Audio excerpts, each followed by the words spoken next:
Hello বন্ধুরা, কেমন আছো? আজ আবার চলে এসেছি তোমাদের সাথে মনের কথা বলবো বলে। তার আগে বলি, জানো তো আমি মাশরুম খেয়েছি অনেক, কিন্তু রান্না করছি এই প্রথম, তাও আবার নিজের হাতে।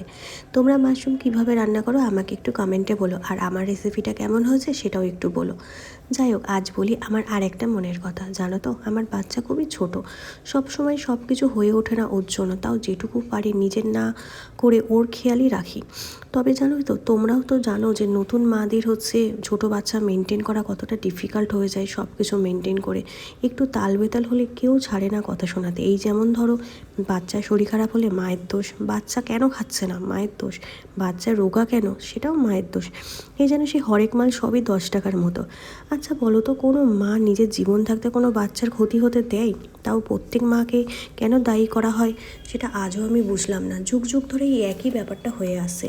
ও আচ্ছা, মাদের তো আরও একটা দোষ বলতে ভুলেই যাচ্ছি। এই যেমন ধরো, বাচ্চা ছোট থাকলে রাতে একটু সমস্যা করে, তখন মাকে একাই সামলাতে হয়। তার জন্য সমস্ত নতুন মারা জানে রাতে ঘুম না হওয়ার কারণে সকালে উঠতে দেরি হয়, তাতেও সমস্যা। আর এই সমস্যাগুলো ধরে কে জানো? আর একটা মেয়ে।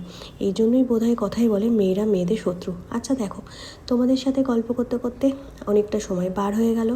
আসলে তোমরা ছাড়া তো আমার কেউই নেই মনের কথা বলার জন্য। আর এই দেখো, আমার মাশরুম রান্নাও কমপ্লিট হয়ে গেছে, গরম গরম এবার পরিবেশন করে দেবো। চলো তাহলে আজ যাই, আবারও কোনো একদিন তোমাদের সাথে দেখা হবে কোনো এক সময়ে মনের কথা বলার জন্য। আর আমার মনের কথাগুলো তোমাদের শুনতে কেমন লাগে? মানে তোমরা কোনো বিরক্তি ফিল তো করো না, নাকি আমার মনের কথাগুলোর সাথে তোমাদের মনের কথা কার কার মিল আছে আমাকে একটু চলো জানাবে। চলো টাটা।